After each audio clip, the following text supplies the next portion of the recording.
Hey, what's up, guys? JP Moses here, and I am about to have a fun conversation with Kim Gray. She is an insider, and a quick backstory. On Facebook the other day, I just happened to run across her share that, hey, I just realized it's been 1 year since I joined Lifeoanire, just kind of a fist pump. And I thought, man, that's pretty cool. It's been a while since it's been a year anniversary for me, but it's neat not just to see somebody cross that milestone of a year, but to feel like it resonates enough to want to share in Facebook, because it's obviously something that's meaningful. So I reached out to Kim and said, hey, let's have a conversation. I just want to capture it in real time and just find out what this first year for you has been like in your Lifeoanire journey. So she's kind enough to say yes. So here we are, unrehearsed. We just chit-chatted for a couple minutes before I hit record. Thanks for doing this, Kim. Thanks for inviting me. Yeah. Yeah. So I want to give people a quick background on you. So you're in St. Louis, and you first encountered Lifeoanire through the Lifeoanire there locally. You went to a 3-day, you jumped in, you're currently an insider. So you're able to consume those calls that we do on, really it's a weekly basis, several calls a week now. Mm-hmm. And I think you are if I remember, just rewind back a few minutes ago, you guys are part-time in real estate, mostly in wholesaling and bird dogging, have a few rentals. And also you have an interesting gig of doing exercise with dogs. Tell me about that. Yeah, so I own Fitness with Fido, which are fitness classes for you and your dog. And I think I started it, actually, it was just our 3-year anniversary last week. So it's finally kind of catching on. And we do like yoga, Pilates. This Sunday we're doing paddleboard with your dog. So I'm a big dog lover and into fitness, and decided to combine it and then share that with other people. So yeah. That's pretty rad. I like that. I like little fun nuggets, Snapple fun facts about people I have these conversations with. So yeah. I want to start with rewind back a year ago. And when and I don't know if it was you or you and your husband, Owen, but when you guys encountered this idea of Lifeoanire and you started to wrap your minds around it, what is it that made you say, yes, this is for me? I need to move down this path. This needs to be a part of my story. What were the big things that drew you? Definitely just the whole thing about, living your life to the fullest. And I think one of the main things that captured both of us, me and my husband's, was I remember like the schedule where you try and make like your personal time or whatever, and then like put your work hours second or whatever after that. Yeah, and you create your life on the calendar, and then you fit your work in rather than the other way around. That.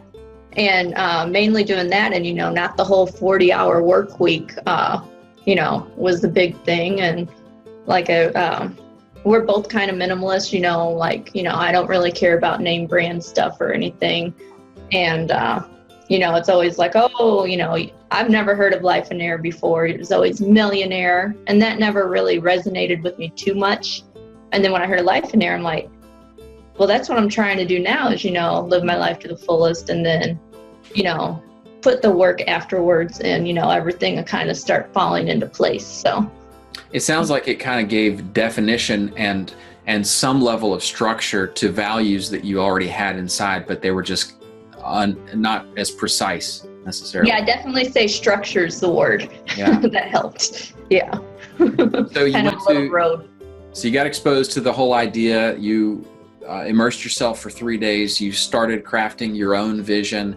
And how hard was that for you initially to start to create this perfect life, this ideal life that you get to define the success of in written form? What was that like for you?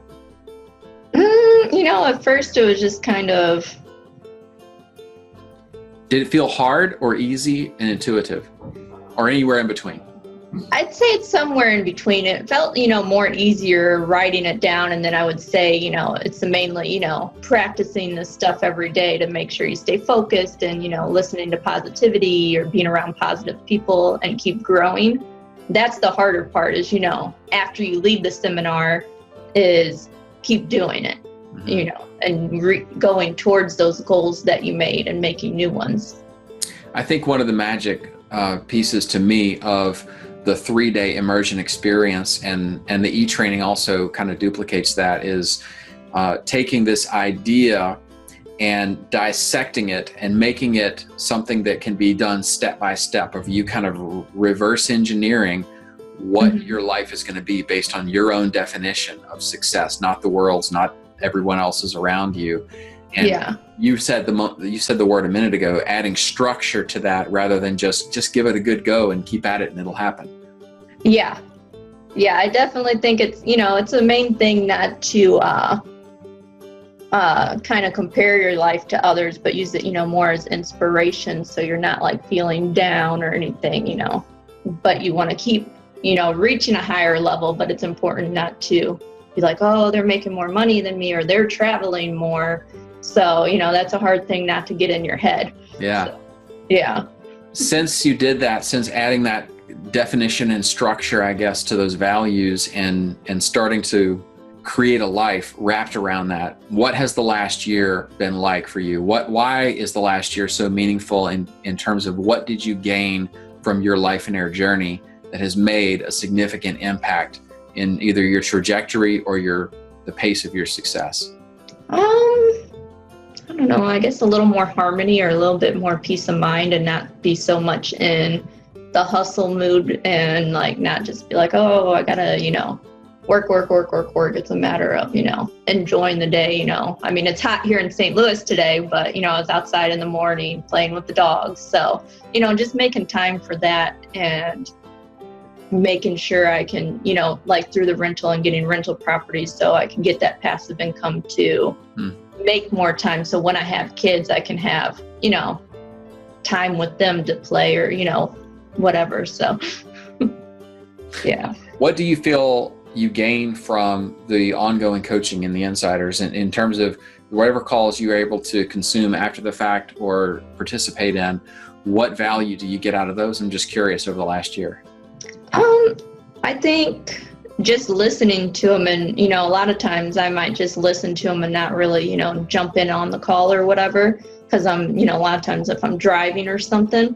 Yeah, that's a really great way to do it. That's one of the important reasons why we have the archives of the calls, is because if you have to, it's good to be part of it live, because then you can interact, but you can't necessarily rearrange your day. And it's great to benefit even as a fly on the wall, if you will, after the fact, and stick it in your ear holes while you're driving. Yeah, or like when I'm cooking, listening to like past ones, and, if it's Lifeoanire, like, other people that I follow, just listening to that. I try and do it daily. I'm not going to lie, I don't. But I try to, whether it's reading or listening to the stuff, because I think that's the main thing, because sometimes you just, get caught up in your thoughts, and that can be your worst enemy. So it's just a matter of keeping that positivity and faith. And, I feel like, what they say, like, speak it into the universe, and then, things start falling in place. And, like the vision, you have your vision, you work towards it, and then all of a sudden you're kind of like, all right, my life is kind of looking like my vision. So, yeah. That's well said, actually. Okay. Well said. Well, I'm excited about this first big major milestone in your journey, and I'm glad that you continue to be a part of it, because there's something magical that happens when people read the book and they go, oh, this is an idea that really resonates with me. And from that point, you can have a major turning point and start to change your life from it. But oftentimes it's something also that's easy to forget or just lose sight of. And so being part of a group of people, others who just can continue to recenter you around those values and those ideas that you want to be shaped by, it can really accelerate it. And I think it sounds like it's done that for you over the last year. And I'm really grateful to hear that. Yeah, I can't even believe it's been a year. So it's flying by. Yeah. So what's next in your Lifeoanire journey? What's the thing that you think on your vision that you haven't yet achieved, but you're getting closer? It's in your sights now. This is impromptu. You didn't prep for this, but I just want to toss out the questions since I thought of it. There's a few things. Like material wise, or what do you mean? Whatever you want, whatever comes to mind. It doesn't matter. Like, I still have a life goal to own a Tesla, so Yes. working on that. We got to remember who that was in his vision, and he currently owns a Tesla. Yeah. And getting 6-pack abs. I got my 4-pack, but then cookies get the best of me. So, those are just little ones. And of course, kind of building my business and kind of making an online program. So that's, the business goal. And of course, trying to travel more. So yeah, hoping for Jamaica next year when it's cold in St. Louis to go there. So yeah. Kim, thank you so much for your time. Thanks for letting me toss you questions impromptu. I appreciate it. And guys, do something with this. If you've only read the book, if you've been to a 3-day or whatever your exposure to this whole Lifeoanire idea has been, I strongly suggest that you do something with it that shapes you, that makes you a better version of yourself, because lots of us are, and it's there for the taking. So thanks. I appreciate it. See you guys later. Bye.